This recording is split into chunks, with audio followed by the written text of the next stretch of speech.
Bonjour à tous et bienvenue dans la classe inversée numéro 17 intitulée The Past Simple, qui est en fait le prétérit, c'est-à-dire le passé en anglais.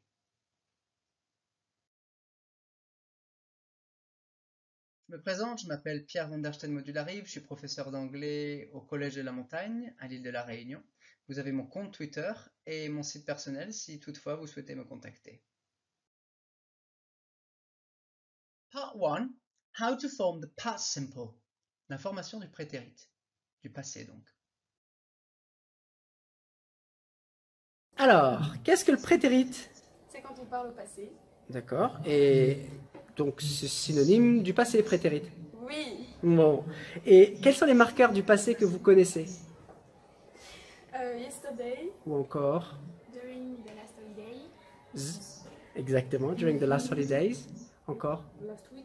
Très bien. Ou alors 2 days ago, 1 month ago, et autres. Il faut penser à toujours rajouter des marqueurs de temps lorsque vous vous exprimez au passé. Par exemple, when I was young, quand j'étais jeune, quand j'étais plus jeune, when I was younger, ou encore une date révolue passée. In 2017 or in 1978, par exemple.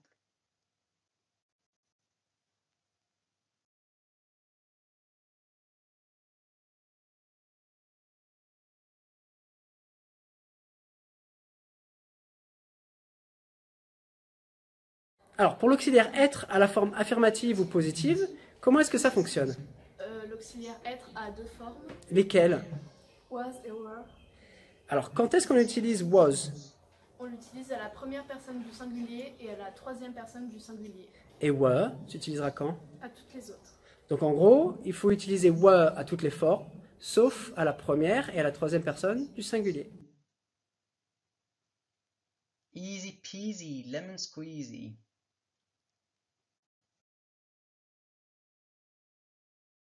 Et pour la forme négative alors? Il faut rajouter not, la négation not à la fin de l'auxiliaire qui est déjà au prétérit. D'accord. Et par conséquent, was deviendra Wasn't, et were. Weren't.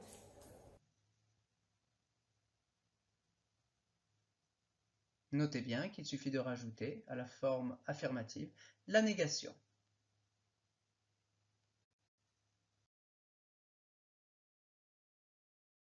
Et pour les auxiliaires modaux alors? Ils fonctionnent comme l'auxiliaire être. On prend leur forme unique de prétérit et on l'utilise à toutes les formes. Donc auxiliaire être et auxiliaires modaux sont autonomes et ont leur forme négative et interrogative qui sont sans auxiliaire, sans opérateur. Ils sont autonomes. Ce qui voudrait dire que can a sa forme de prétérit en Cool. may, Might, shall, shall, will would. et must alors. Il n'a pas de forme au prétérit, c'est pour ça donc que le dit add to. C'est juste, le prétérit de must n'existe pas. Par conséquent, on va prendre un terme qui est sémantiquement proche de must, qui est le quasi-modal qui s'appelle have to, qui a un prétérit, car le prétérit de have, c'est had. Nous emploierons donc au prétérit had to pour exprimer l'obligation ou l'interdiction. Voilà, au prétérit bien évidemment. Pour les formes négatives de ces modaux, can't deviendra couldn't, may not, might not, shan't, shouldn't, et enfin won't deviendra. wouldn't. Notez bien que not, c'est la forme pleine qui est utilisée à l'écrit, et que not, l'apostrophe t, c'est la forme contractée qui s'utilise principalement à l'oral.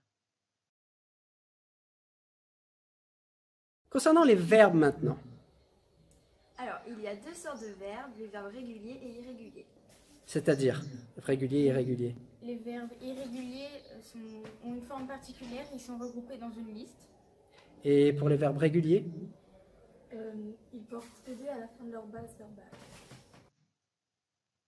Ce qui signifie que pour les verbes réguliers tels que play, listen et stop, il suffira de rajouter à leur base verbale en majuscule, ici, un ed. Play deviendra played, listen deviendra listened, et stop deviendra stopped. Notez qu'on a redoublé la finale, il y a deux P, car les trois dernières lettres du verbe stop se terminent par consonne, voyelle, consonne. Et lorsque les verbes se terminent par consonne, voyelle, consonne, on doit redoubler la finale. D'où 2P à stopped. Je prends un verbe tel que start. Il est régulier. Comment le savez-vous qu'il est régulier? Il n'est pas dans la liste des verbes irréguliers. Effectivement, si on regarde la liste des verbes irréguliers, on trouve, Stand still. et on ne trouve pas de présence de start. Par conséquent, il faudra rajouter à start ED. ED, exactement, à la fin de la base verbale pour la forme affirmative.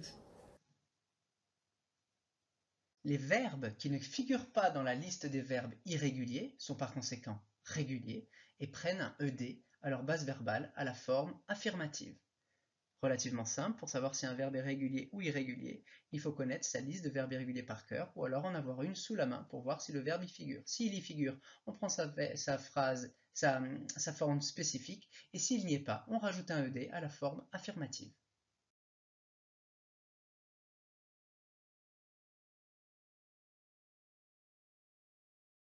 Pour le verbe begin, Il est irrégulier et comment savez-vous qu'il est irrégulier? Car il est dans la liste des verbes irréguliers. Et quelles sont ses formes alors? Begin, Vegan. begun. Très bien. Begin et start veulent tous les deux dire commencer, mais suivant que l'on choisisse l'un ou l'autre, l'un sera régulier, c'est le verbe start, et l'autre sera irrégulier, c'est le verbe. Begin. Mais tous les deux signifient commencer. Donc attention à vos choix de verbes. L'un peut être régulier, l'autre irrégulier. Il faut bien savoir auquel nous avons affaire. S'il est dans la liste des verbes irréguliers, il sera irrégulier et on prendra sa forme de prétérite en fonction de la liste. Ou alors, s'il est régulier, on lui mettra un ED à la fin de sa base verbale. Et devons-nous rajouter un S à la troisième personne du singulier comme au présent? Non, car ils ont une forme unique au prétérite qui est utilisée à toutes les personnes. Et nous aurons une forme unique de played. Et la prononciation de ce ED, marqueur du prétérite pour les verbes réguliers, comment se prononce-t-il? On pourra le prononcer te, id ou de. Très bien. Mais s'il y a trois prononciations, comment choisir la bonne? Après les sons pe, que, che, se, che et fe, on prononcera te. Et le petit moyen mnémotechnique, pe, que, che, ça peut faire Pikachu, se, che, Sacha et fe, fight. D'accord, parce que les Pokémon se battent effectivement et ça fait F de fight. Quand prononcera-t-on le son de? Id, pardon. Après les sons te et de, on prononcera id. D'accord, et quand prononcera-t-on de? Pour tous les autres. Exactement. Les verbes comme stop se prononceront stopped, le son T. Il termine par le son P. Le verbe lock se termine par un K, le son K, et donc on dira locked. Le ED se prononcera T. Watch donnera watched. Kiss, qui termine par le son S, se prononcera kissed. Le verbe wash, qui termine par le son ch, le ED se prononcera washed, le son T. Et enfin, après les verbes qui se terminent par le son F, comme laugh, qui veut dire rigoler, laugh, eh bien le ED se prononcera T, ce qui donnera laughed. Les verbes qui se terminent par T ou de, comme start, se prononceront id, started, ou encore ended, commencer et finir. Et dans tous les autres cas, on prononcera d. On vient de voir la formation des verbes réguliers et irréguliers à la forme affirmative, mais alors qu'en est-il de la forme négative des verbes? Pour la forme négative, on utilise l'opérateur do qui donnera don't. La phrase I like school devient, au présent deviendra, I don't like school. et au prétérite cette fois-ci, I don't like school deviendra. I didn't like school. Y a-t-il comme au présent une distinction entre don't et doesn't à la troisième personne du singulier? C'est plutôt pratique alors. On a une seule forme unique, exactement. Attention tout de même quand vous repassez au présent à ne pas oublier ce S de troisième personne. Donc les formes négatives des verbes, on prend la base verbale et devant on met didn't qui soit régulier ou irrégulier, quels que soient les verbes. On parle bien des verbes, non des auxiliaires, car les auxiliaires, eux, sont autonomes. Revenons à notre prétérite. Quelle sera la forme de play au prétérite à la forme négative? Didn't play. Exact. Donc, si je comprends bien, le prétérite se porte sur do, mais alors play, il ne prend plus de ED? On a besoin que d'une forme de prétérite dans une proposition Donc ça fera didn't play.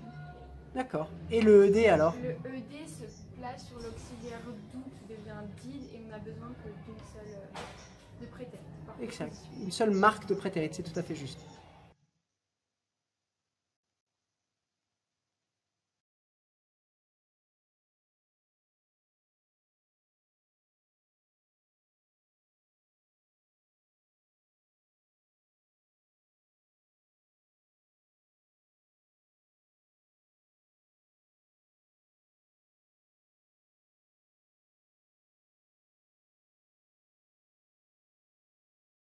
Quel serait le prétérit de I don't go to the cinema?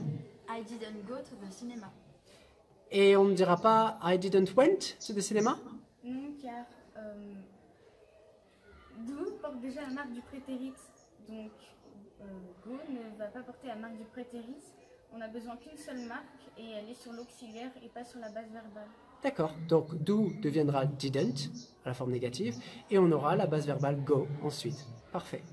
Et on ne doit pas oublier non plus de rajouter des marqueurs de temps. Oui, comme during the last holidays, last week ou Le plus connu. yesterday. Exactement.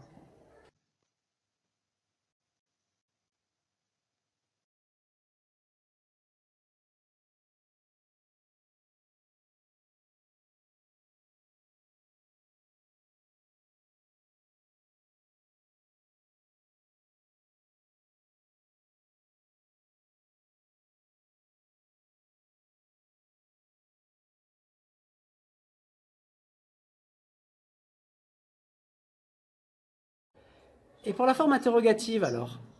Comme au présent, l'opérateur do se situera en début de phrase et il deviendra did. en prétérit. Avec la marque du prétérit, c'est exact. C'est-à-dire que si je demandais à quelqu'un s'il aimait l'anglais quand il était au collège, je dirais Do you like English? Non, on dirait plutôt Did you like English? Do deviendrait au prétérit et like garde sa forme à l'infinitif. Notez bien que did vient en tête de phrase, il est lui-même au prétérit, c'est lui qui porte la marque du prétérit, et le verbe lui est à l'infinitif. Ce n'est pas un présent le like, voilà pourquoi je l'ai mis en majuscule. Comme au présent vous avez do you like English, le présent est sur do, au prétérit le présent est sur do et devient did, ce qui donne did you like English? Et si je veux utiliser un mot interrogatif comme what, when, where? Il faudra le placer en début de phrase. Donc si je demande à cette même personne pourquoi est-ce que tu aimais l'anglais au collège, je dirais donc quoi? Why did you like English at school? Une yes-no question est en fait une WH question sans mot interrogatif. Ou alors si vous préférez dans l'autre sens, on peut dire qu'une WH question est en fait une yes-no à laquelle on a rajouté un mot interrogatif tel que who, what, where, when, why, which, whose, etc.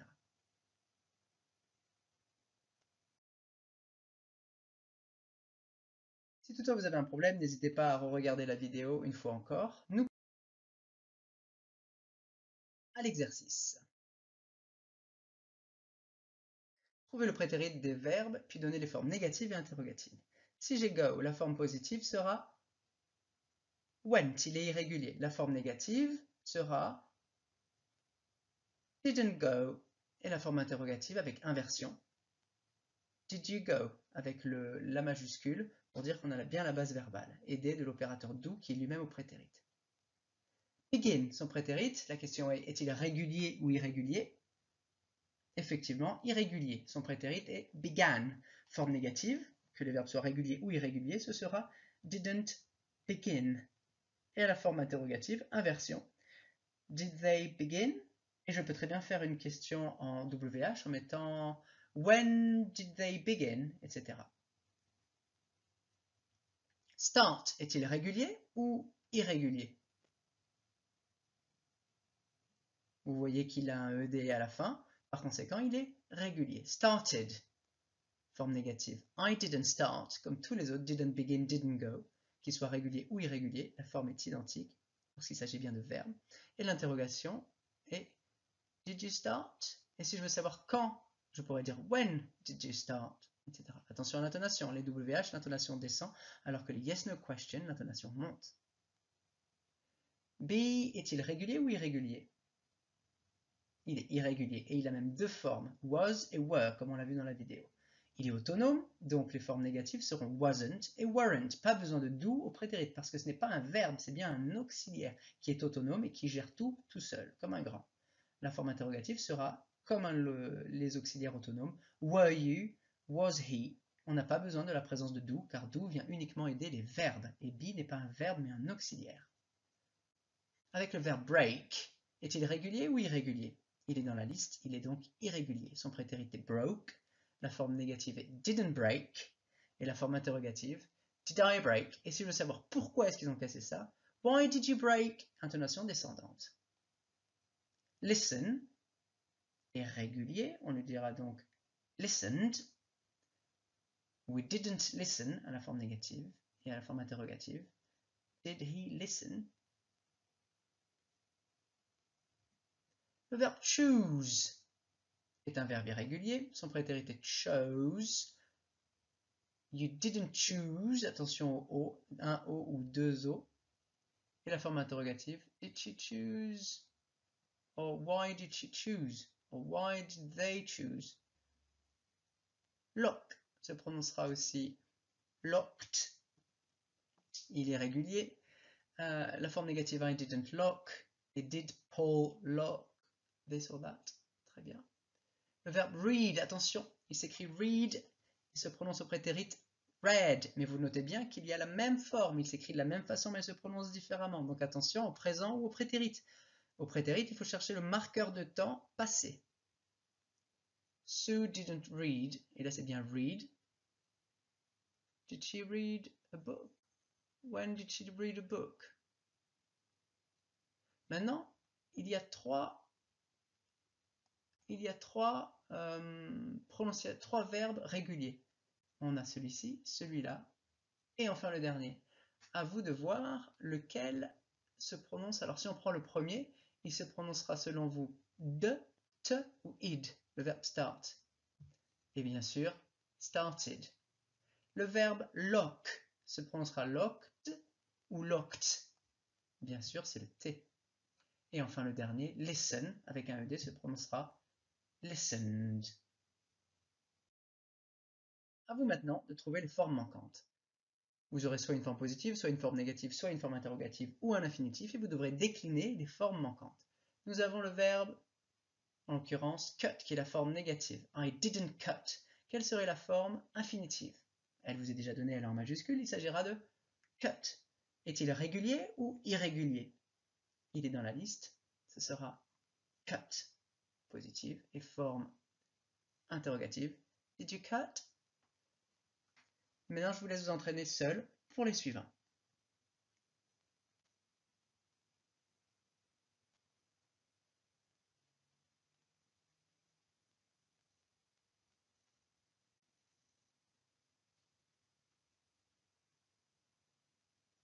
Alors, end, régulier ou irrégulier?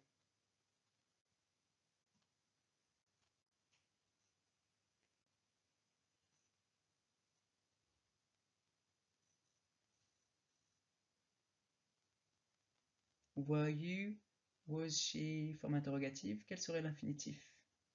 Cela vient de be, très juste, auxiliaire, un des plus usités.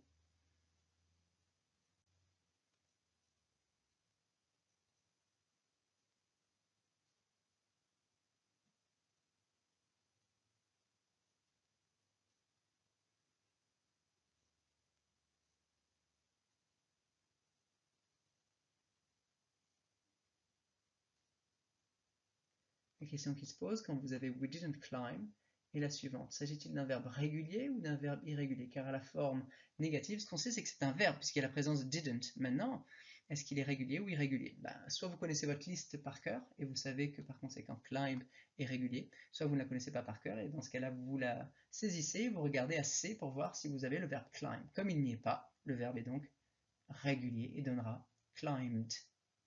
On ne prononce pas le B, climb. Catch.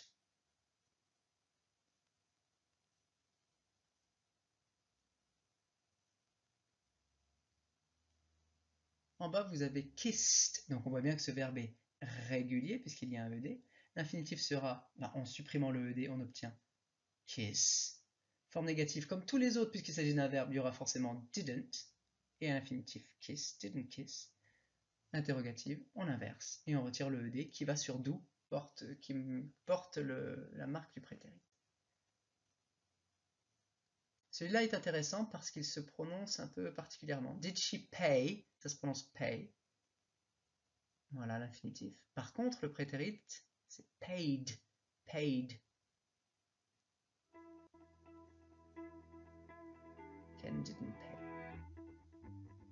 Vous en avez un qui est un peu particulier ici, qu'on a évoqué lors de la vidéo. Vous avez should, forme unique, tout comme was et were. Donc celui-ci est un auxiliaire. Mais quel type d'auxiliaire? L'auxiliaire modal. Si c'est un prétérit, sa forme infinitive, c'est shall, effectivement. Forme négative, autonome, shouldn't. On rajoute juste la négation, comme be, qui donne wasn't ou weren't. Et la forme interrogative, inversion. Should I stay or should I go? Par exemple. Et toujours suivi d'une base verbale, car les modaux sont toujours invariables et suivis d'une base verbale. Vous avez ici, tout comme should, vous avez could. L'infinitif sera can. Forme négative, on rajoute la négation. Couldn't, attention à la prononciation. Et inversion. Could they plus base verbale. Thank you for watching me. I hope you have enjoyed watching the video. And goodbye.